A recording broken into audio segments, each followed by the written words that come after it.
नमस्कार प्यारे बच्चों, नीलकंठ कोचिंग क्लासेस की इस ऑनलाइन कक्षा में आप सभी लोगों का स्वागत है। आज से हम लोग फिजिक्स क्लास 12th की इम्पोर्टेंट क्वेश्चन सीरीज शुरू करने जा रहे हैं। तो 5 क्वेश्चन के हिसाब से प्रतिदिन आपको 5 क्वेश्चन मिला करेंगे और आप 5 क्वेश्चन तैयार करेंगे। ओके, तो इसी क्रम में हम अपनी पहली सीरीज शुरू करने जा रहे हैं। उसमें आपका पहला क्वेश्चन है, आवेश का क्वांटीकरण किसे कहते हैं? आवेश का क्वांटीकरण किसे कहते हैं? आवेश के क्वांटीकरण से मतलब यह है, जो आवेश होता है उस आवेश यानी आवेश की सबसे छोटी इकाई होती है ई। क्या होती है? ई। और ई का मान होता है 1.6 इंटू 10⁻⁻19। यानी क्या होती है? E बराबर 1.6 इंटू 10⁻⁻19 कूलाम ये होती है। ठीक है, तो इसमें यह कहा गया है कि आवेश का क्वांटीकरण किसे कहते हैं। यानी जो आवेश होता है, आवेश को हम E के पूर्ण गुणज के रूप में ही लिख सकते हैं। कहने का मतलब यह है कि जो आवेश होगा उसको हम E के पूर्ण गुणज के रूप में ही लिख सकते हैं, उसका अनिश्चित रूप से विभाजन नहीं कर सकते हैं। इसी को हम क्या बोलते हैं? आवेश का क्वांटीकरण। क्लियर है? चलिए देखिए, इस क्वेश्चन का आंसर लिखेंगे, आवेश का क्वांटीकरण किसे कहते हैं। लिखेंगे, किसी आवेश का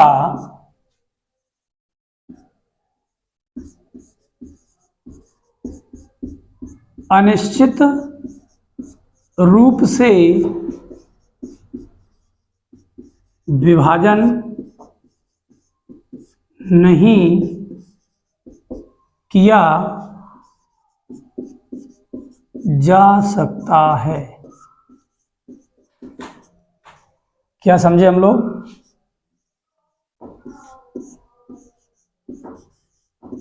किसी आवेश का अनिश्चित रूप से विभाजन नहीं किया जा सकता है।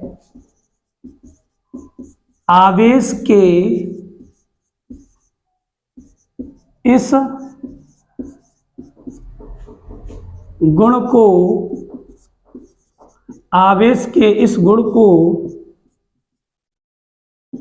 आवेश का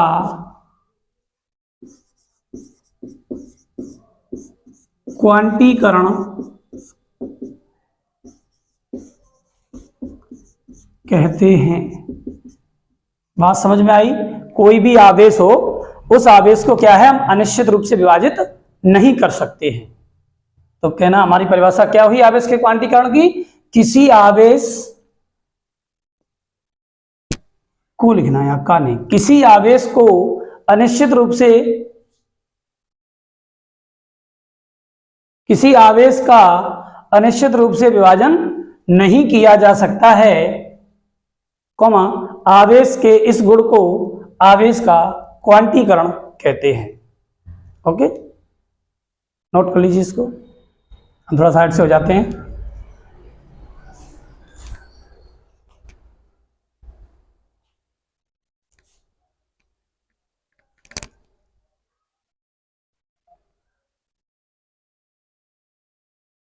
नोट कर लिया होगा? नोट कर लिया आप लोगों ने? दूसरा क्वेश्चन देखते हैं।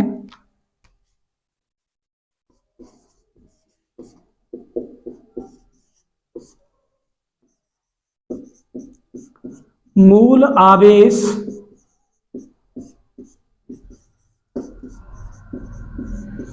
किसे कहते हैं?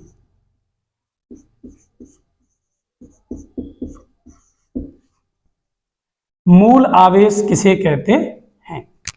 आंसर लिखेंगे इसका,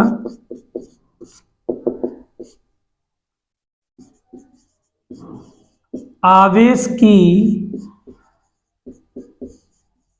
छोटी से छोटी इकाई स्मॉल ई है। आवेश की छोटी से छोटी इकाई स्मॉल ई है, अतः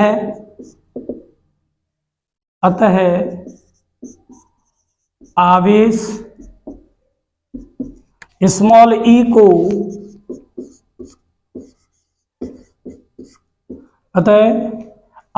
स्मॉल ई को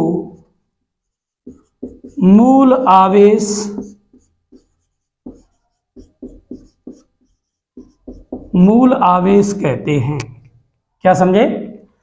आवेश की छोटी से छोटी इकाई स्मॉल ई है, अतः आवेश ई को मूल आवेश कहते हैं।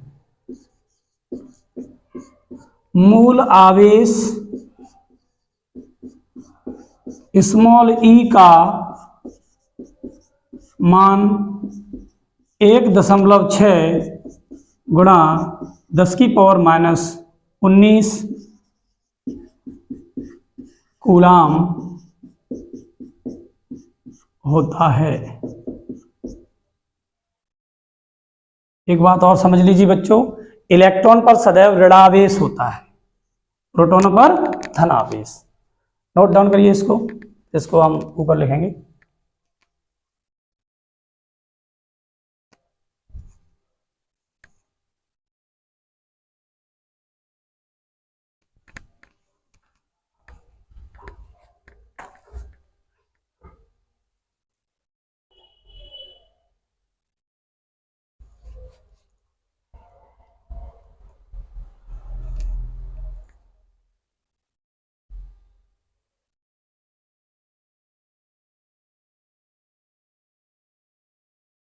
चलिए, नोट कर लिया होगा आप लोगों ने। अगर नोट करने में दिक्कत आ रही है तो वीडियो को रोक के सावधानी से कर रहेंगे नोट्स।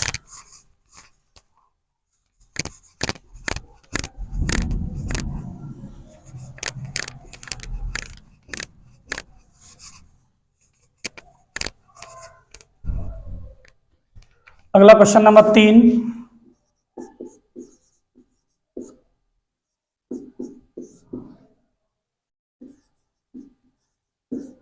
यदि किसी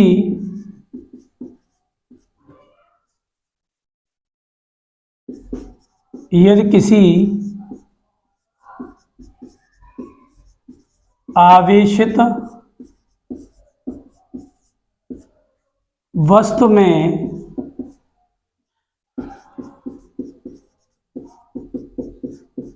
इलेक्ट्रॉनों की कमी है, यदि किसी आवेशित वस्तु में इलेक्ट्रॉनों की कमी है तो उस वस्तु पर किस प्रकार का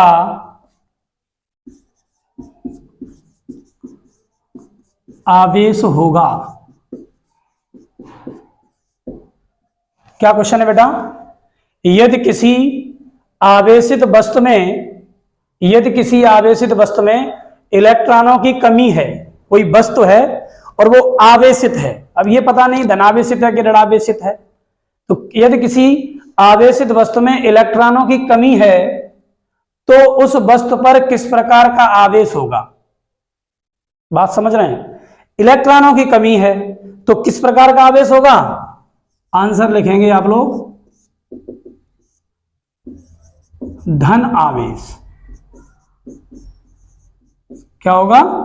धन आवेश। इसी प्रकार का और एक क्वेश्चन, यदि किसी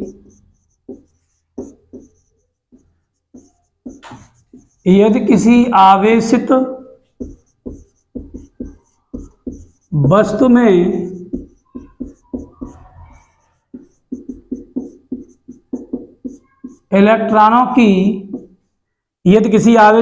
में इलेक्ट्रॉनों की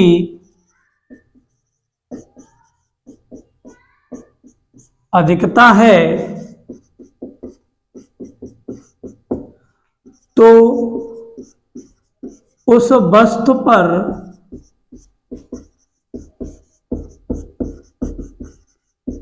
किस प्रकार का आवेश होगा। यदि किसी आवेशित वस्तु में इलेक्ट्रॉनों की अधिकता है तो उस वस्तु पर किस प्रकार का आवेश होगा। आपका आंसर होगा, कैसा आवेश होगा बेटा, ऋणावेश। क्या होगा, ऋणावेश। नेक्स्ट,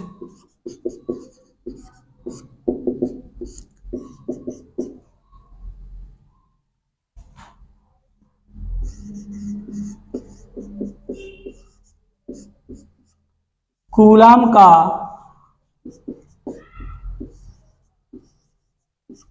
नियम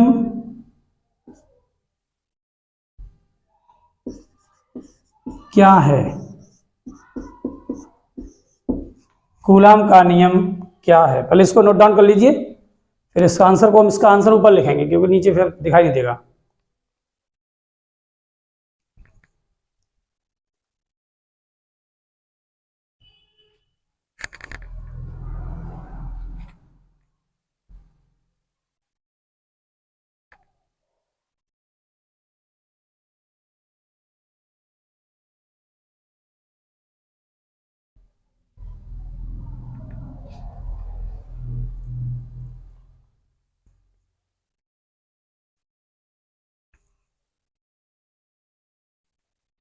चलिए नोट कर लिया, इसको हटाते हैं।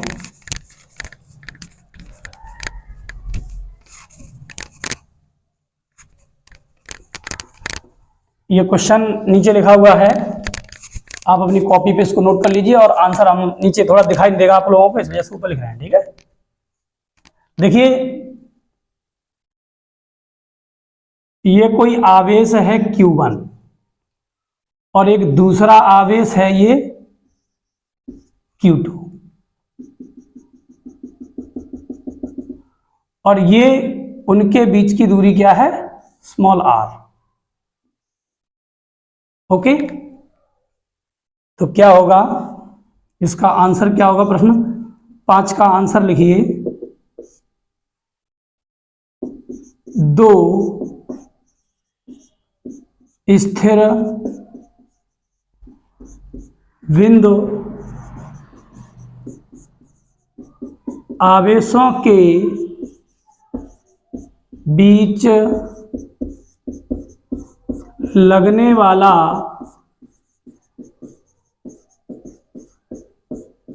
आकर्षण एवं प्रतिकर्षण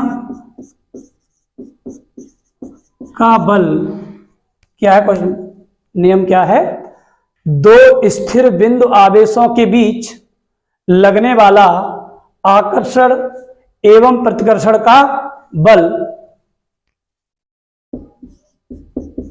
दोनों आवेशों की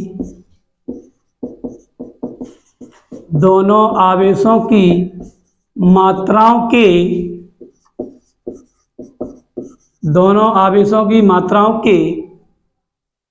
गुणनफल, क्या बेटा, दोबारा इसको हम रिवाइंड कर रहे हैं, एक बार थोड़ा गौर से देखिए। 2 स्थिर, ये र निकला हुआ है, ठीक है, 2 स्थिर बिंदु आवेशों के बीच, ये 2 स्थिर बिंदु आवेश हैं, इनके बीच लगने वाला आकर्षण एवं प्रतिकर्षण का बल। आकर्षण और प्रतिकर्षण का मतलब क्या है, अगर 2 समान प्रकार के आवेश, अगर मान लीजिए इस पे भी धनावेश है, इस पे भी धनावेश है, तो वो क्या करेंगे, 2 समान प्रकार के आवेश जो होते हैं वो क्या करते हैं, प्रतिकर्षण करते हैं। क्या करते हैं, प्रतिकर्षण।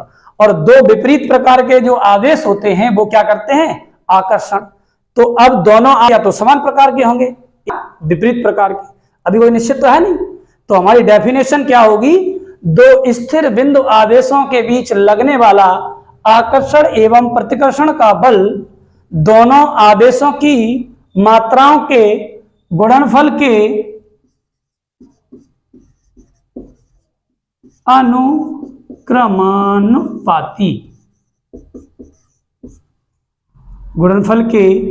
अनुक्रमानुपाती तथा दोनों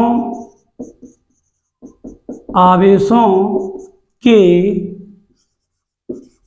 बीच की दूरी के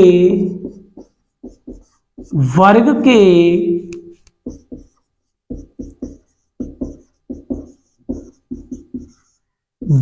के व्युत्क्रमानुपाती होता है। बोलो बेटा, समझ में आया? दो स्थिर बिंदु आवेशों के बीच, दो स्थिर बिंदु आवेश ये रहे, इनके बीच लगने वाला आकर्षण, अथवा कर लो, यहां एवं की जगह क्या कर लो बेटा, अथवा। एवं का तो फिर ये हो जाएगा कि आकर्षण प्रतिकर्षण है, या तो आकर्षण होगा या प्रतिकर्षण। लगने वाला आकर्षण अथवा प्रतिकर्षण का बल दोनों आवेशों की मात्राओं के गुणनफल के अनुक्रमानुपाती तथा दोनों आवेशों के बीच की दूरी के वर्ग के व्युत्क्रमानुपाती होता है। क्लियर है? समझ में आया? डेफिनेशन को नोट करिए, इसका फॉर्मूला ड्राइव करते हैं हम लोग। चलिए इसको नीचे क्वेश्चन हटा देते हैं तब तक।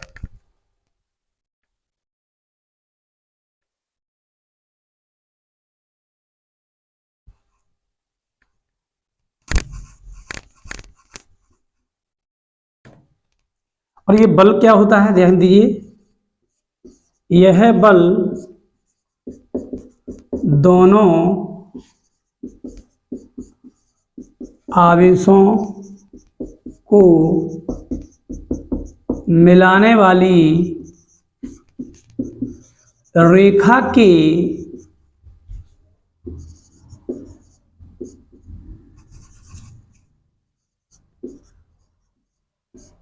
अनुदिश होता है। क्लियर? तो देखिए क्या बताया गया है, एफ प्रोपोर्शनल दिखाई देगा नीचे क्या? चलिए नहीं देगा तो कोई बात नहीं, आप इसको पहले नोट कर लो, फिर हम इसका ड्राइव ऊपर करते हैं। थोड़ा कर लिया होगा आप लोगों ने, वीडियो को थोड़ा रोक के और इसको आराम से आप लोग नोट कर लेना, ठीक है? चलिए इसको हटा देते हैं।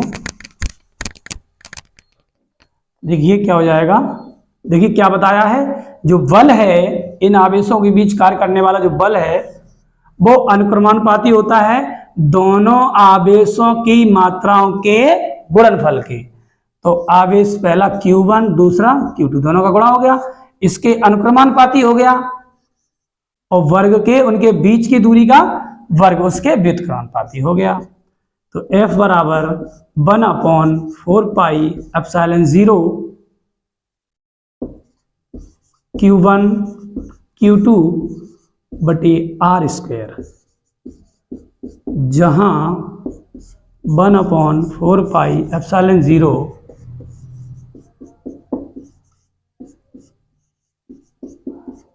नियतांक है। इसको बंद कर लेना। तो ये रहे आपके आज पहली सीरीज के 5 क्वेश्चन। तो हर रोज प्रतिदिन आपको फिजिक्स के 5 इंपॉर्टेंट क्वेश्चन मिलेंगे। आज से वो सीरीज की शुरुआत हो गई है, तो आप लोग समय से ये डेली के डेली 5 क्वेश्चन तैयार करते रहें। आप यकीन मानिए एग्जाम के टाइम तक सारे क्वेश्चंस आपके माइंड में सेट होंगे, आप अच्छी तरीके से उनको परीक्षा में सो के आएंगे। तो चलिए बच्चों, इसी के साथ हम विदा लेते हैं। थैंक यू, धन्यवाद।